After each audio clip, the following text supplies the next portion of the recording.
So if you look at the progress in 25 years, this is crazy. And the vision I'm describing here is not as ambitious. It feels like what we've done is so much bigger than what is left to do, that I think is going to happen actually much sooner than we realize. Yeah, probably it's gonna have snowball effect at some point. Right, our today's guest has previously created a company that was a leading RSS and feed API for both subscribers and publishers. The company was acquired by Medium in 2016. Right now, he's a CEO and founder at Unlock Protocol. Today, our guest is Julien Genestoux. Julien, thank you very much for joining us. It's a pleasure to have you here. Thank you very much for having me, and I'm amazed by how well you pronounce my name. So thank you for doing this. Well, yeah, I was wondering if I do it correctly. Well, I tried. I did my best. Don't tell everyone, but I mean, you did much better than most Americans here. Yeah, I'm happy. I'm very happy I did that. So you created Unlock Protocol in 2018, if I'm correct. Absolutely, yes. And it was pretty early for a company that was related to NFTs. So could you tell us a little bit about how did it all started? What was the initial idea behind it? Absolutely, yes. So as you said, I've been in the open web space for a little while, and I'm convinced that the open web, this idea of permissionless platform where anybody can publish content, is the best invention of mankind. Like that's literally what I think deeply in my heart. But it was also built with the wrong economic incentives. It was built around the idea that everything would be monetized with attention, ads mostly, and that created a lot of different issues and trouble in the last 20 years at this point. My previous company, as you said, was working around RSS feed APIs, and RSS, I mean, you guys are listening to this as a podcast, obviously, and this is all powered by RSS under the hood. It's a syndication format that's used by a lot of different other technologies. RSS is a core building block of the open web. It's really one of these things that make the web more open, more decentralized, less owned by a few companies. But it's also under attack in some way. Like if you're Facebook, Twitter, Spotify in the RSS field, it's so much easier to make money than if you're kind of indie and you have a small little podcast, small little player, because it's much easier to monetize large audiences with attention, with ads, than it is to monetize these same smaller audience with ads as well. And so the idea of Unlock really came from the realization that we needed another business model. We needed another way for creators of all kinds, whether they're podcast recorders like you guys, or musicians, writers, people writing games, creating software, to monetize their work. And it shouldn't be based on attention, but based on what I call membership. It's the idea that my fans, my 1,000 true fans, as they say, should be able to support my work if they want to, obviously. And if they do, then maybe I can provide them with, exclusive benefits. Maybe these benefits are some, in a podcast, maybe some exclusive episodes, or some, behind the scenes recording. Maybe that would be a fun one to do. Or just, status, like swag, like, oh, you get a hat, or you get a t-shirt, or you get a badge on the internet that shows that you're a member of the community. And so once I realized like this membership object primitive should exist, I try to think of like, if I were to build this in a way that would scale to the web, how do I do that? And that's the idea of creating a protocol for them. And then realize, and we're going to jump into blockchain here, that if it's a protocol, it needs to be decentralized. It needs to be something that doesn't belong to one guy or one company. It needs to be something that is built on a permissionless, decentralized platform itself, like a blockchain. Does that make sense? Yeah. And then maybe one thing that I didn't say, because it was part of your question, is like the idea of NFTs. Exactly like you said, 3.5 years ago when I started thinking about this, NFTs were beginning to exist. The punks were there and a few other things were there.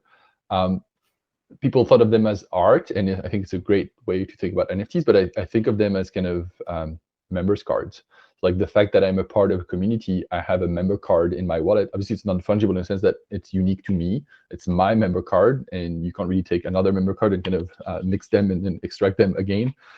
So in that scenario, the relationship that a fan has with their, with their idol, I guess, or with the creator that they like, is non-fungible and should be an NFT. Yeah, I'm really fascinated because just I need to go deeper in here, because right now the projects that exist right now are, I mean, not that many projects use NFTs as some sort of member access to something. There's a lot of like I call them short-term projects, right? Because they only focus on the short-term stuff. But like implementing NFTs in such an area is very, very long term, and I think that's a very cool sign. But what I'm wondering is, in 2018, like what made you realize that NFTs can be used? Like, why did you think NFTs are a perfect fit to implement them as a member access? Because we're talking about a time that wasn't that established right now. Yeah, honestly, it's the idea of the non-fungibility. Like the way I thought about them is like, okay, the relationship between a member, a fan, and a creator is non-fungible. It's unique. It's like, you know, I have the poster of that artist in my bedroom. That is unique. It's like some other might have this, but it's my bedroom, it's my poster, and so that's why it's unique. And so I was like, if it's unique, it cannot be, or cannot. We need to make it non-fungible. We need to make it unique on the blockchain as well, like make it something that is identifiable and not something like a quantity, like, oh, I've got 20. I don't know what it means to be 20 fans of someone, or mean 30 fan or 100 fan of someone. Like you are a fan, and maybe there's multiple levels of fandom: the gold fan, the silver fan, the platinum fan. I don't know what's the order here, and all of these things are unique, obviously. And I'm from France as well, as you might have guessed with my accent already. I remember all of these things. So when I was a young kid, I used to have these Panini albums. I don't know if that means anything to anyone, but like the soccer, you know, the soccer thing. And so you would collect these cards. And so, oh, I'm a fan of that team, and I want to get all of the players in that team.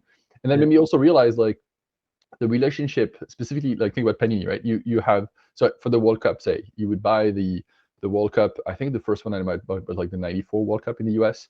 So you would buy one of these, and then you then, or your goal would be to get all of the players of your team. So and then maybe other things. So you have memberships to the player. Like, I'm a big fan of some French player that were playing there, so I'm going to get their cards, buy some to get it. And then I'm also a fan of the French team. So it's like, it's the idea of and we're going to go there. It's the idea that I might be a fan of somebody, but that person also has a larger group. And so there's kind of the idea of a bundle. It's like, oh, maybe I'm a fan of this player, then I'm a fan of, you know, Manchester United or Liverpool, or, and so that extends the idea that the membership now is something that is kind of multi-level, and can have many different kinds of benefits. Right. So yeah, but you touched on a great topic, which is fan tokens. And as we know, there are many fan tokens already for like Barcelona, PSG, Lazio. So what's your opinion on this? Are they like very cool, or would you do something differently?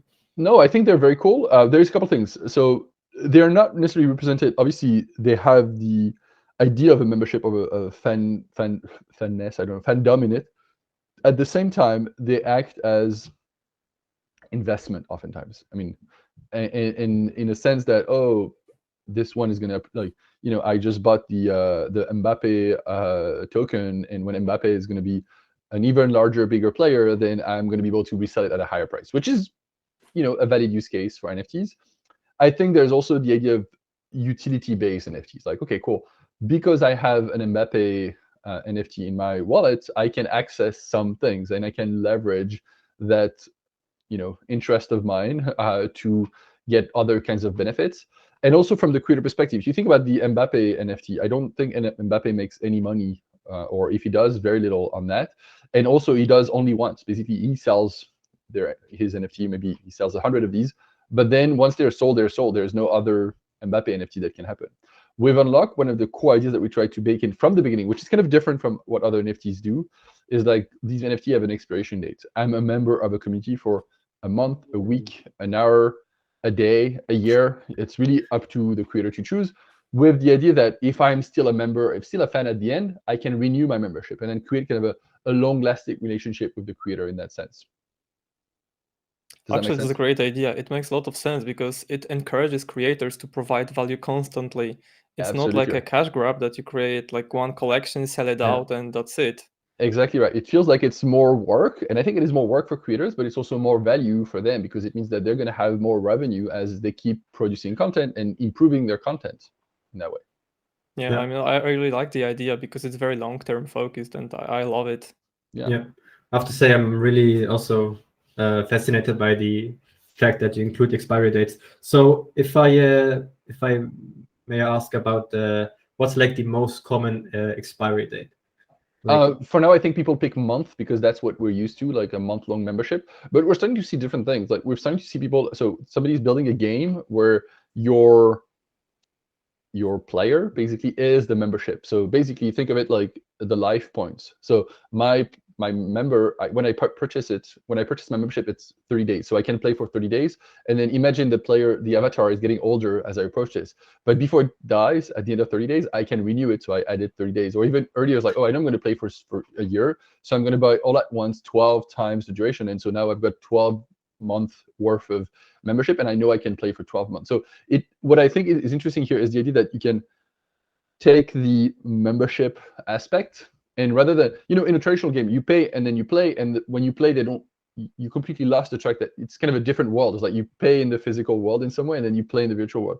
But here you can actually combine these two. We say, hey, I'm in the game and I play, and so my avatar basically is a representation of the fact that I pay. So it gets older, it gets younger. Maybe I can earn points that extend the duration of my membership inside of the game. So you can imagine a game where basically, if you play every day you get a little bit more points. And if you stop playing at some point, well, this time you have to pay to start playing again. So you can imagine a lot of kind of gamification of the membership in the game itself. Does that make sense? Yeah, it does. And like gaming, I think, is an insanely big industry when it comes to memberships, NFTs. And right now we're creating some sort of completely different economy that allows people to play their video game, make money, and just enjoy it. Yep. Exactly. And also one of the idea that I think is critical of the aspect of NFTs here is the fact that if you think about old games now, and that's, I think, the rumor or the legend, I think it's kind of true, but like, is that Vitalik Buterin created Ethereum because one of his I don't remember what type of player, what type of avatar in the game, but basically whoever is the editor of World of Warcraft, Blizzard, I think, decided to change how the game worked, and then he spent so many hours trying to get to a certain level, and all of a sudden World of Warcraft decided to change the role and say, you know what, this thing which was very powerful is not powerful anymore.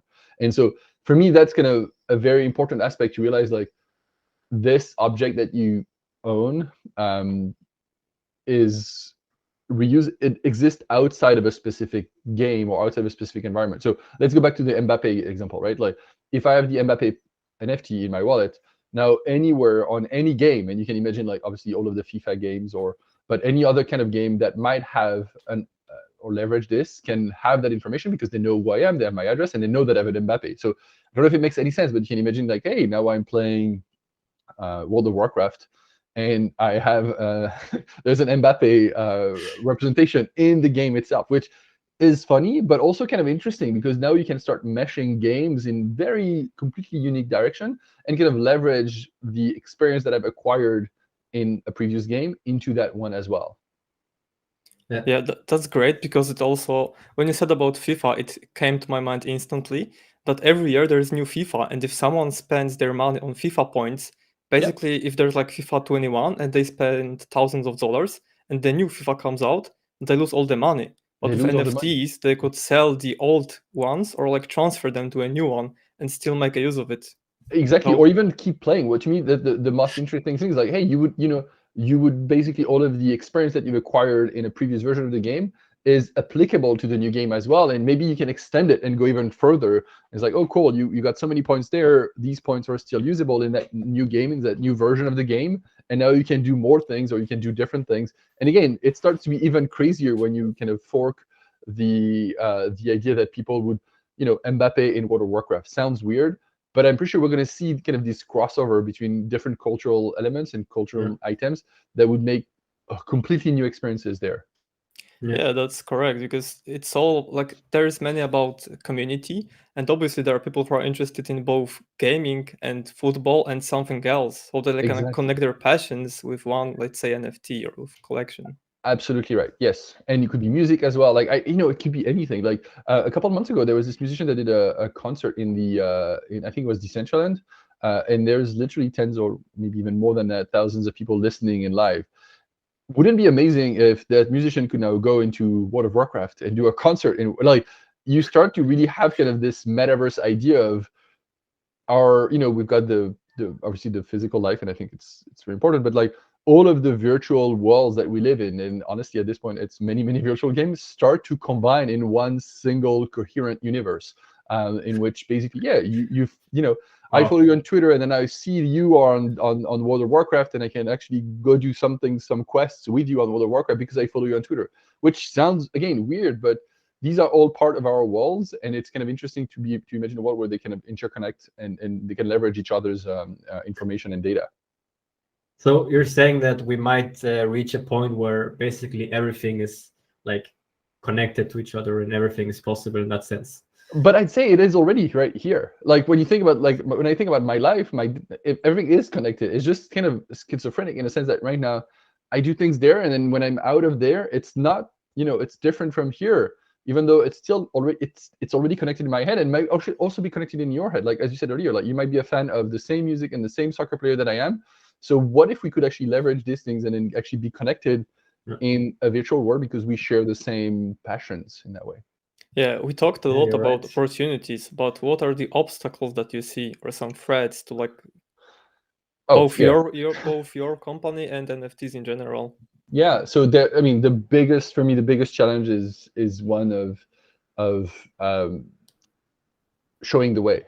It's basically almost evangelization. It's like almost going with your Bible. It's not quite a Bible in the NFT space, but like going to tell people, hey, look, this is what's possible, this is what's doable, let's build this together. And so to me, that's one of the biggest challenges, like constantly doing that work, and which is why I'm really grateful to be on the podcast today, is because I can share some of that vision, and obviously you can share some of that vision, and that's part of the work that we have to collectively do to kind of share the dream in that way.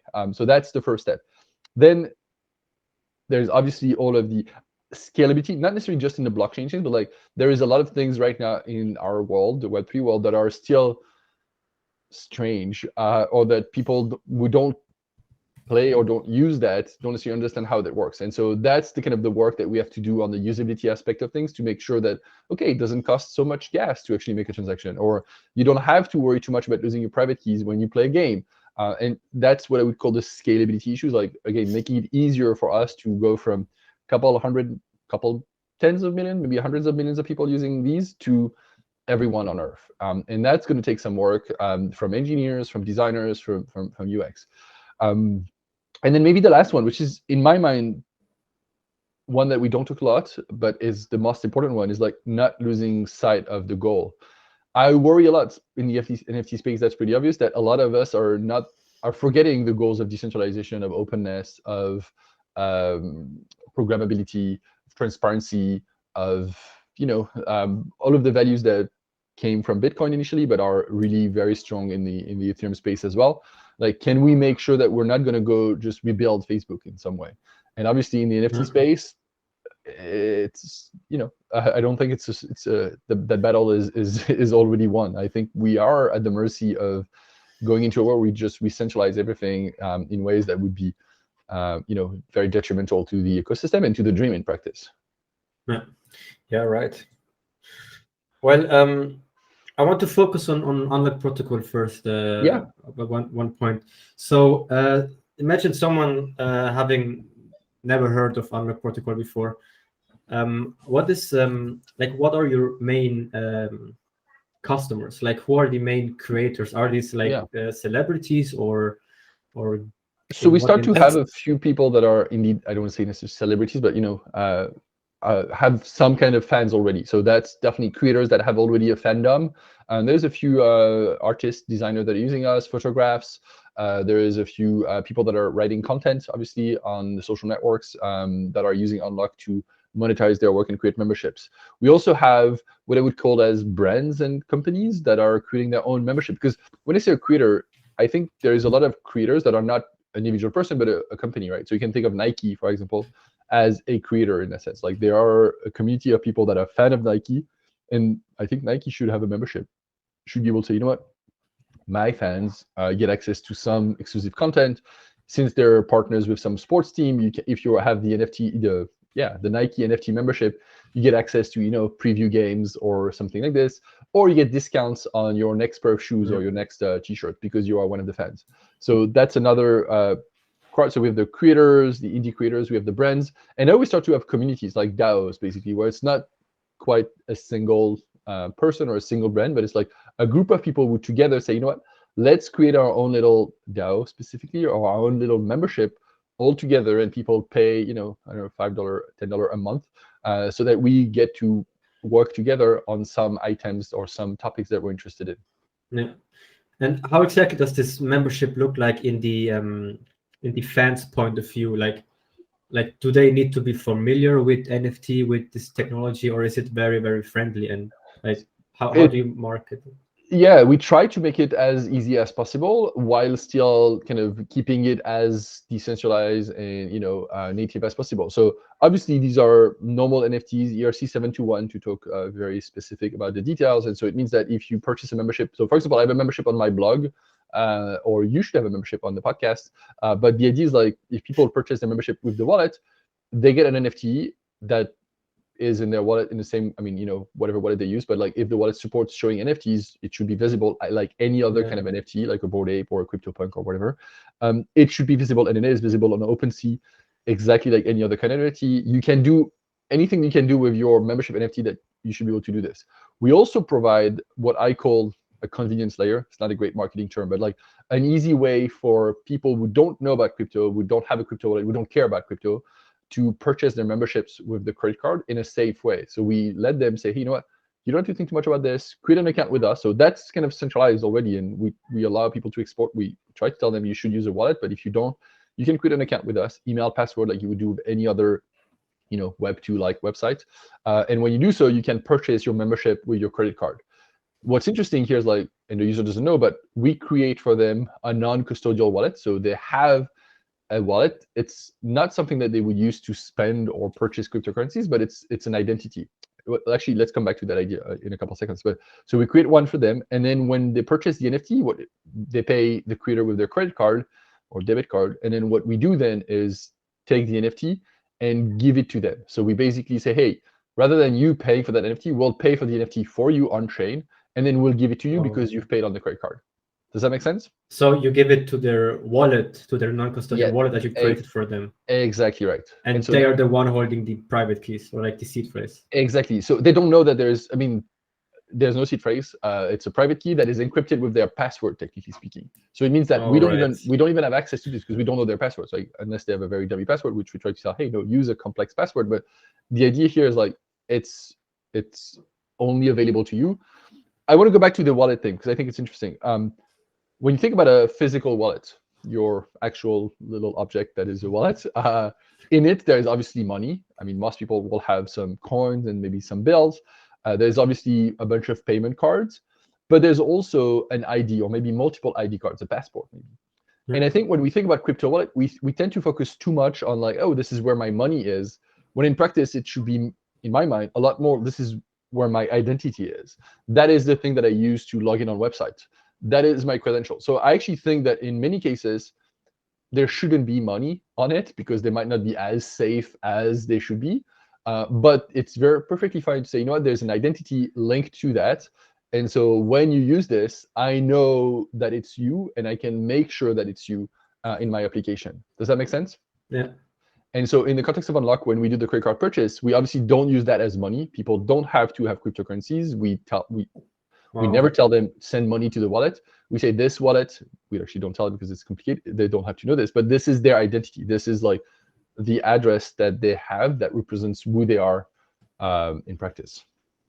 Well, that's great because it sounds like the whole process is very easy for people to just take part in the membership, and it just speeds up the adoption part. That's exactly right. Yeah, this week a project called the Willow Tree launched using Unlock, a DAO, and they enable credit card, and it's around kind of the idea of electronic music where people want to listen and contribute to electronic music and go to concert together, can join the membership, and they enable credit card. And I think about a third of people who bought the membership for that actually used their credit card because they were not crypto natives. For me, that's a way to kind of open up a lot of things in the crypto space like NFTs, DAOs, to the non-crypto crowd, like people who don't have a wallet, because it's still fairly hard to kind of set up your own wallet, either on your phone or your desktop, or even one of these using hardware wallets. Yeah, so I'm excited to see like we are, but collectively the space is able to slowly reach out to more and more people and be more inclusive in that way. Yeah. So did I understand it right that, for example, let's say I'm a fan and I purchase like a membership as an NFT. I have it in my, let's say in my MetaMask wallet. And when I want to join like a closed community, for example, a DAO, I will connect my, so instead of like signing in with like Google or like whatever, Facebook, yeah, Facebook like that, I'll sign in with my wallet, and then yeah, it automatically verifies if I own like the access, the NFT. Yeah. And if so, I get the access to it, right? Absolutely. That's the process. That's the process. One of the things that is, I mean, I think that's exactly the process. One of the things to me that's important is like, even though that's the process, I think we can do better from a privacy perspective. Now, basically, the idea is like, if you've got a membership to a website and a membership to a porn site, let's be clear, when you log in on the website, since they know your address, they can see, oh, it looks like you're a member of this porn site as well. Not ideal, like from a privacy perspective. So you can say, hey, I have 2 wallets, and yes, but it's kind of clunky, and at some point you might do a mistake, and like now everybody knows what porn site you're subscribing to, which is not ideal. What I think should be able to do is, when rather than actually tell my address when I join a website, I should be able to prove that I am one of the members without telling my address and which of the members. So say I come on the site and say, hey, look, here's a proof that I'm a member. And we can talk about the cryptographic details on how this is possible, but I can prove to you that I'm one of your many, many members, which means that you know that I'm one of them, but you have no way of knowing that I'm this specific one that also has the YouPorn membership. Does that make sense? Yeah, some sort of incognito window for wallets, right? Exactly. It's the idea of like incognito is like, yes, I'm a visitor, I'm here, you know I'm here, that's fine. But you have no way of knowing that I'm also a member of Britney Spears and YouPorn. I'm sure there's some people that have this. Yes. Yeah, that's right. So we talked about members, but how about the creators? Let's say that I'm a creator, or I have an audience that I want to monetize. There are my 1,000 true fans. Yeah. What are the exact steps I need to take, and what do I need to provide you with in order to get started? Yeah, definitely. So what's important here is like the assumption that we make if you're a creator is like you will have to have your own crypto wallet. If you are a creator, we don't want to be, a custodian in any way. We really want you to be in full control of your experience. So you need to have your wallet. What happens then is like we provide a little dashboard to help you deploy your membership contract. It's a smart contract on Ethereum. It is verified. It's open source, so you can definitely check this. Once it's deployed, it is yours and yours only. I or Unlock Inc. or anybody else has no special right on it. So it's not like, some other NFT platform where you mint on their contracts. It's their contract. You minted your NFTs there, but they control the contract. So it means that in practice they can do anything with it. With Unlock, it's your contract, your members, and it's completely yours. We provide you this, and then you have a smart contract. By the way, we support Optimism, Mainnet, obviously, Polygon, XDAI, Binance Chain. Don't go there. And we're adding, other L2s and other sidechains soon. Yeah. But anyway, so as a creator, you pick your chain. I don't care where you go, but again, don't go to the last one I mentioned. You pick your chain, you pick your terms. You say, hey, I'm going to charge, 5 DAI or 20 ETH or 10 Uni. We support any ERC20. So you pick the price, you pick the currency, you pick the duration. My membership duration is going to be, from 1 second, I don't think it makes any sense, to 1,000,000 years, maybe. To infinite time, actually. We support infinite time. And then you're going to pick the number of members you want to have. You say, hey, you know what? I'm going to have 10, 1,000, or an unlimited amount. I can say, you know what? This is kind of Spotify thing. If I can have 20 billion, I'm going to be happy with 20 billion members. So you pick these. And then you pick you can also customize other things like how people can cancel. You say, hey, you know what? Somebody is not happy with my membership. Yes, they can cancel, or no, they cannot cancel. Or yes, they can cancel, but if they cancel, they only get a partial refund, or, you can customize all of these things. You can also customize what people do when they transfer. So say I have my Netflix membership, Netflix like, nope, you cannot transfer. Spotify is on the other side and say, you know what, yes, it's transferable, but when you transfer, you have to pay a fee for the transfer. That's also customizable with Unlock. So you deploy your lock, the smart contract, and then it's yours. And then we provide with APIs, or actually libraries, and the community altogether provides plugins and things like this, so that you can use your membership on your own site, on your own Discord, on your own, discourse forum, on an e-commerce site, even in the physical space. You can say, I can verify in the physical world that somebody has an NFT to my community, and so maybe they get access to, that concert venue or something like this. But how does the verification progress works? Because I know Discord has a, I think, built-in feature that you can sign in with your MetaMask into Discord, and it verifies it. But let's say physical world, like how would you verify? So the way this works actually pretty simple in practice. It's like you sign. So basically, you take your NFT and you sign it in practice. Like you sign a message that points to the NFT. And then the person on the other side can just check that the signature, the person who signed, matches the actual NFT. And so that's how you verify that somebody really owns it. Obviously, you can say, hey, if I steal, and we generate a QR code from this, basically. So from a QR code, and obviously there's a little challenge. Like if I say, take a picture of your QR code, then I can use this. But the QR code changes all the time because there's a timestamp in it. So whoever is going to scan is going to say, hey, this one was generated like 2 days ago. This is weird. Like, can you generate a new one now? Because now I know that it's going to be a fresh one, and I know you actually own this for real. That's huge. I was also wondering, how do you like verify in a real world that you own something on chain? Yeah, I mean, it's basically just a signing thing, right? A signature is off chain, right? You sign something, and then you just have to find a mechanism to make this signature easily readable by a computer, and a QR code is the way to go. All right, got it.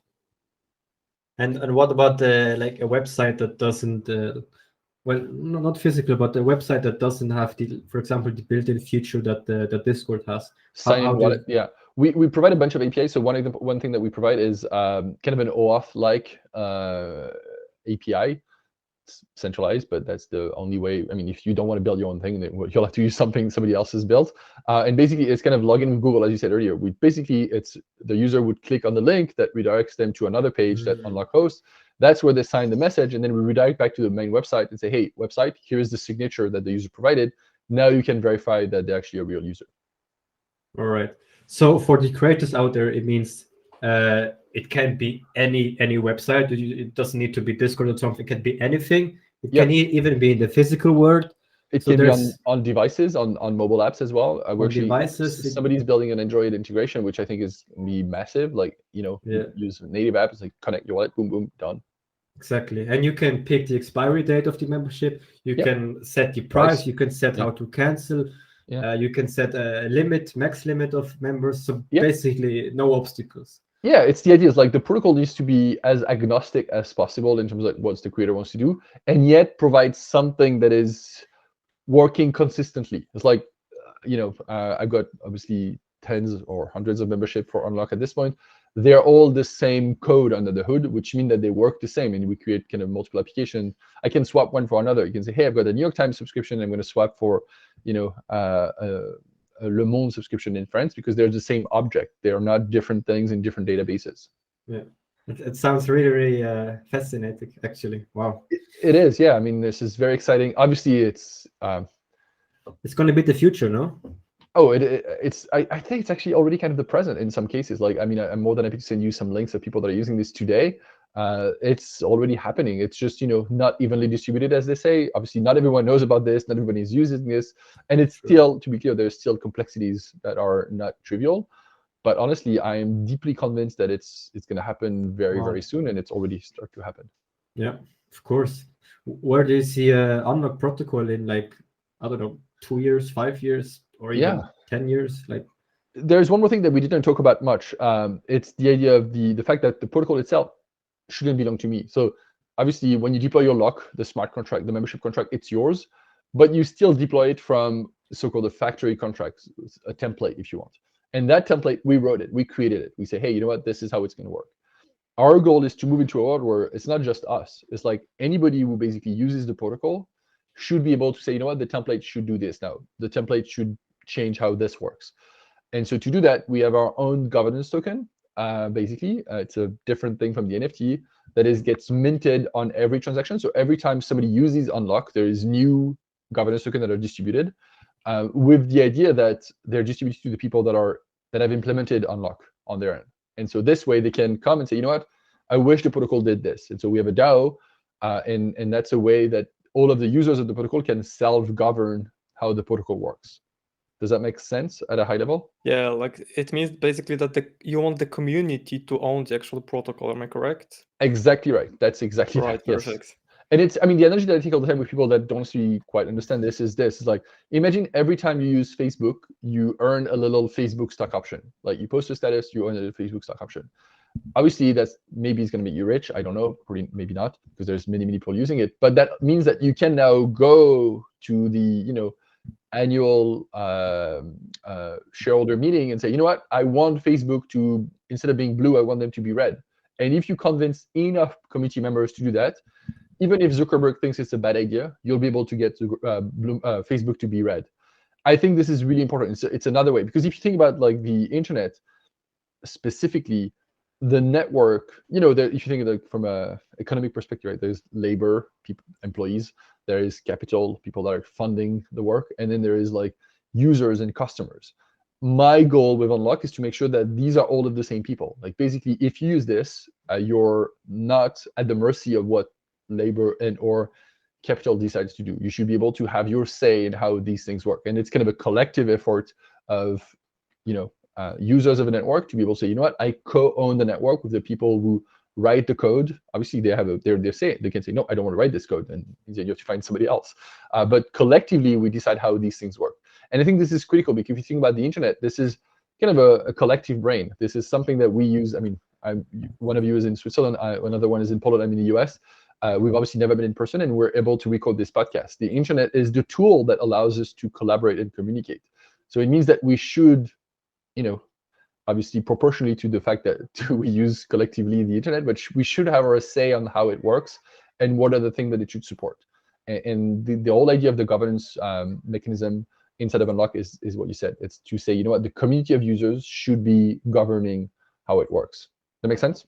Yeah, it makes sense. And I think it's really awesome, because things also change and ideas change and missions evolve. So if after, let's say, 1 year or two, you decide that you want to go in a completely different direction, or you spot a different opportunity, you can go in this direction with the governance. Exactly, if the community supports it. Absolutely right. And even if the community says, you know what, you're not doing a great job, we'll do these things that you don't agree with, it's possible, basically. If you're a contributor, an active contributor, and maybe even the biggest user, you will get more votes, and you can, eject me and Unlock Inc. from the governance. And I think that's, for me, I mean, it's kind of weird to say this, but like that would be a win scenario. That means that people care enough about the work that we've done that they want to take it in a different direction. I think that's brilliant. That's exactly what we should aim for.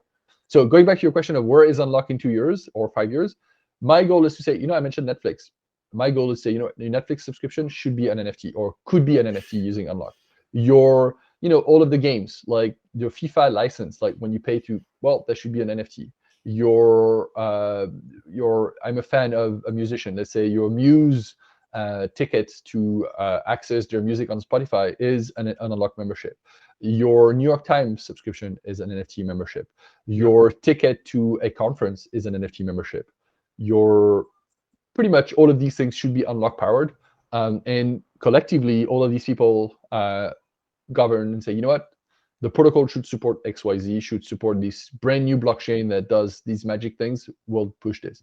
Or you know what, the protocol should invest in an ETH 2.0 client because we would benefit from that. And then the DAO would collectively say, you know what, yes, let's spend some of our tokens to fund some of the work at the L1 level. Does that make sense? It does, but I think it's such an innovative idea that like it's so new that it's really tough to implement it right now. But I really like the direction that it's really going into, because it's completely changing the mindset of people and how they see the world, perceive it. So that's really awesome. I agree with you. Like obviously we're still early, but it is happening. Like honestly, I'm seeing people do a lot of really cool things, and I think these kind of ideas is getting widely shared. I mean, I think you both are younger than I am, but I still remember the time where the internet, when I first connected to the internet in like my mom's apartment in France in 95 or 6, we had a tower computer, like one of these things, and we had to go buy a modem. There was no USB at the time, so we had to go buy the modem and then plug into a computer, find drivers. It was kind of it's like already an afternoon work of work. Then we plugged the modem in the telephone line, which is like, why do you plug your computer in the telephone line? That's strange, right? You plug them, and then you would have to go, okay, cool. I don't know if you remember this, AOL specifically at the time, but other companies would distribute CD-ROMs with like a number of internet hours. So I get like 50 hours, 100 hours. So we put that into the computer, and then the thing would connect to the internet. It would make crazy noise. It would make and finish like, and then you'd connect it. It's like, great, I'm connected. And then my mom would like pick up the phone to call a friend. It's like, damn it, now it's disconnected. And it was kind of a massive pain. And it wasn't that, I mean, yes, it was 25 years ago. It's a long time ago, but it wasn't that long ago if you think about this. And now we're, a year and a half in a pandemic, and I'm recording a podcast inside of a web browser with kind of high def video and hopefully pretty good sound, where the three of us are in very different countries, different parts of the world even. And we just spent 2 years locked inside of our houses and ordered food online, ordered, watched movies, have calls, play. So if you look at the progress in 25 years, this is crazy. And the vision I'm describing here is not as ambitious. It feels like what we've done is so much bigger than what is left to do, that I think is going to happen actually much sooner than we realize. Yeah, probably it's gonna have snowball effect at some point. Yes. But I'm like, out of curiosity, when did you acquire your first customer? Because obviously, like, Unlock was established in 2018, which is pretty early for NFTs. Yeah. But like, how long did it take you to, let's say, convince someone to use your I'd protocol? say, so at first, in 2018, we didn't have anything. We didn't have code. The first, we released on mainnet the first time in mid 2019. And I think right after this, we started to see the first memberships. Obviously, there was like 7 members on the first memberships, but it started to happen. The first big thing that we did that everybody, I mean, not everybody, but a lot of people remember. So there's the Forbes.com website, which is one of the big business news site in the US, added Unlock to their homepage in December 2019, and you could actually unlock an ad-free experience on the Forbes.com website. Tens of thousands of people purchased their membership for either $1 a week or $5 a month. That would remove the ads. At the time, it was on mainnet. It was kind of clunky. It was the first version of everything. Since then, gas prices have rendered the mainnet use case kind of pointless. But it did happen, and the first time was again almost 3 years ago now, and 2.5 years ago. All right. So how many customers do you have right now? If that's not a secret, obviously, because it's not a secret. I mean, it's on blockchain. It's all public, right? So I don't know what you call as customers. People paying us. There is, through the credit card payment, there's a lot of people paying us. Like I'd say tens of thousands almost.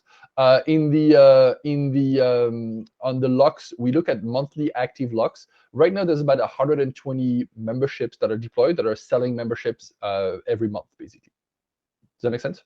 So yeah, sorry, how much? Sense. Didn't get it. About 120. 120 people. Active locks, not people, right? Like active contracts that are seeing new memberships being purchased. All right. The metric that we look at a lot is what we call GDP, which is the growth network product, like how much value the network has seen. And we're now at about 470 ETH altogether, which, depending on the price of Ether, and again, the last few days have been interesting in that space, is north of between $1 and $1.5 million. That's a decent score. Yeah, it's the beginning. I mean, but it's happening. And honestly, every week now it's bigger than the week before, which is kind of great. Yeah. I want to ask about the, like, you don't need to answer if it's like too private or something, but like are the creators like paying you a part, like percentage of the revenue, or like? No, so that's a good question. The membership, or the protocol doesn't take any fee. So if you decide for, say you create a membership for Talkenized, right?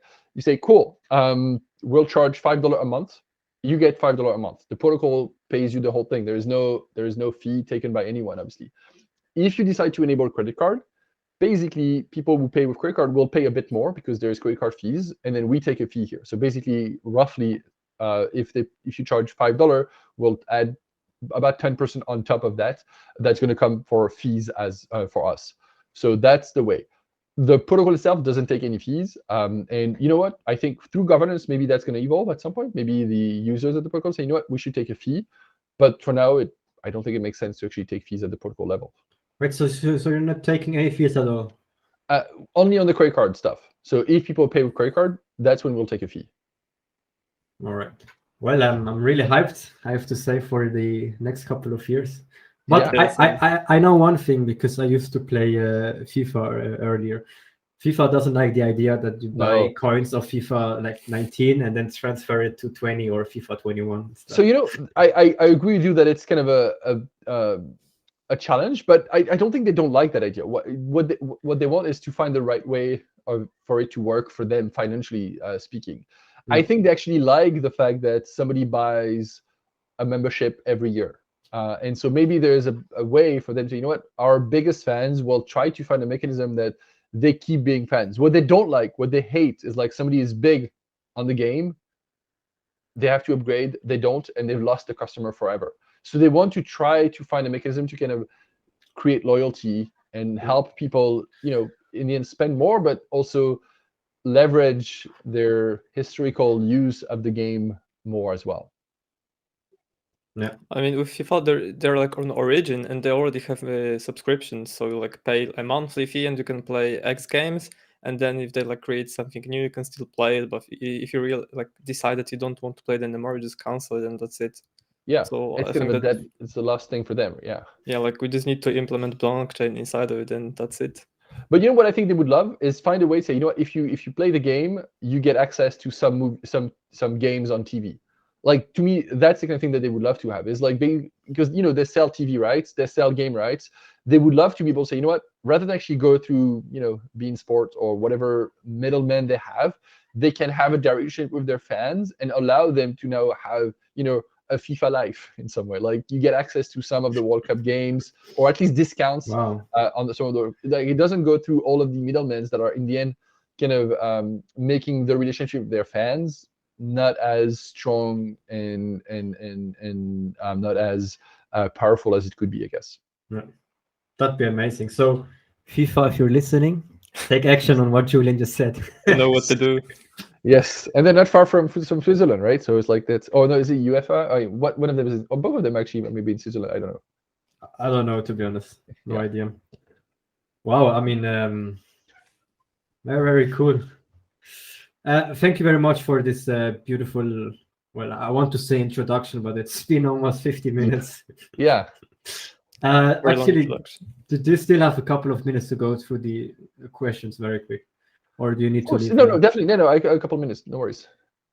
So I'll just try to make it quick. So again, to recap, so what is it that fascinates you the most about NFTs? Very quick in a couple It of is, sentences. I believe, like, in one's life, we don't see the emergence of so many new, what they call kind of,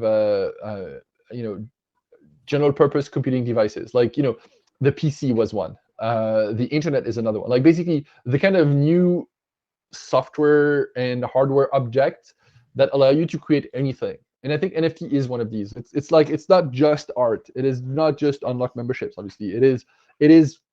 In my mind, it's going to be everything. Like, at some point, your ID card is going to be an NFT. Your diploma is going to be an NFT. Like, I think that's the seeing, witnessing, and obviously being of age, and seeing the emergence of this new what they call general computing, general purpose computing device or object is, for me, the most fascinating. It's like, okay, this starts to exist, and now it opens up the door to a whole different world. All right. Do you think you can like mention some industries that you're confident will be revolutionized the most, or would you just say it's in general everything? I mean, it's easy to say it's everything. I don't know what is going to be the first one. It's the same as internet. Like, if you think about, in 95, like, what's going to be the first thing? Oh, maybe it's going to be, the music industry. Maybe it's going to be, the news publisher. But in practice now, it's everyone, like doctors to lawyers to, bankers. Everything is happening through the internet. So I'm pretty convinced that it's going to be everything. Question is, like, what is first? And that's hard. Yeah. And the question is also time. Is it like 20 years or 10 years or maybe? There's I think it's Conway's law. Maybe not. There's a researcher, I think in the 80s, that said something really interesting about innovation. Is like, we tend to overestimate the speed of adoption, but we also tend to underestimate the impact of that adoption. And so basically, we tend to think, oh, in 2 years it's going to be amazing. In practice, it's in 5 years, it's going to be much bigger than what we thought would be at the time. Does that make sense? Yeah. So, and if you go back to, like, again, the early days of the internet, because that's what I remember a bit, people were like, oh, it's going to be great. You're going to be able to, watch a movie or watch a game. There's actually a Bill Gates interview on the David Letterman show where Letterman, the interviewer, makes fun of him, say, hey, what are you going to be able to do? He's like, oh, and Bill Gates say, I'm going to be able to listen, not even watch, listen to a baseball game on the computer. And it was like, Letterman is like, well, this is radio. Like, what's cool about this? And then Bill Gates says, you know what? But I'm going to be able to watch it the next day. And the guy's like, yeah, you can already record and listen to the next day. So again, like, that shows, like, it's hard to imagine the impact, because it's obviously so wide that it's going to reshuffle the cards. But at the same time, it's easy to kind of overestimate the speed of adoption in that way. Yeah. Makes sense? It does. Makes very sense. The last question before we leave you go, Julien. So knowing that NFTs, knowing that we're so early in this industry and this NFT topic, and knowing where it will go in the near future or in the far future, I don't know. What's your tip for like normal people or like people in general, or brands? Where should they, or what should they do now, knowing that we're so early? How should they position themselves in order to like get the biggest value for the future? And sorry, I think we want to make it as practical as possible. So it would be great if you could lay out like the exact steps someone can take. So the first one is obviously you should get in touch with me. But let's put that aside. Once you're in touch with me, the second thing, if you can't get a hold of me, you should download a wallet, a crypto wallet. And there's many different ones on mobile devices, on the computer. Just download one, and then don't actually put cryptocurrencies. I mean, yes, you can buy if you want, but that's not the point. Play with that. Like, find websites on the internet where you can, for little amounts of money or no amounts, like, okay, don't spend more than $5 on gas. So use a sidechain. Try to buy an NFT. Try to unlock access to a site. Try to join a community. Try to maybe swap a currency for another. That's the one. Like, you can read all you want on Web3, on NFTs. It is never going to be as useful as actually doing the work. And it's one of the things that you can listen to me speak for days and still not, I don't say understand, maybe I'm not clear, so you would not understand everything, but like, you can listen to me for days explain this. You won't really understand until you actually play with it. You will not really kind of make a clear idea until you start to say, okay, cool, I can do these things. And again, please don't go spend thousands of dollars on mainnet in gas. That is wasteful for you, for everybody else. So that's what I'm advocating for. Find somebody, ask me. There's a bunch of test nets you can actually play with, like Rinkeby and a bunch of things. Try to do these things and realize what they unlock, pun intended, or what it's different about what you're doing here. Send an NFT to a friend, receive tokens from another friend. Like, do these things. They sound like dummies, like, oh, why would I do this? Because that's how you can realize that you can do these things pretty easily. And again, that's how you can start forming an idea of what's the impact that these things are going to have on the future. Yeah, amazing. Very, very good. Thank you very much, Julien. By the way, I have your email, right? So if I have to any kind of possibility work together, I'll email you, right? Absolutely. We should definitely do something. And we're actually doing a bunch of cool stuff. And I'd love to work with podcasts, because for me, that's, RSS, going back to the beginning of the discussion. I've been listening to podcasts since 2004. At the time, you had to have an iPod and sync into iTunes and I was like one of the people that synced every morning. Like, oh, I want to listen to this on the bus. So trust me, I love podcasts. And if I can do anything with you guys, I'd love to do that and help you explore what it means to have your own membership. Yes. Sounds great. Awesome. Thank you very much. Thank you very much for your time, Julien. It was so pleasant to talk with you and get to know more about this stuff. I will email you once the podcast is live, so you can also share it if you want. I will definitely, yes. So yeah, I mean, thank you, and stay in touch. Oh, for sure. Stay in touch. Thank you very much for your time and the opportunity here. Please do send me whenever it's live. We'll share this with the community, and we're thinking about building kind of a page where we have all of the media things that we've done, exactly, and so we'll definitely put that there. Yeah.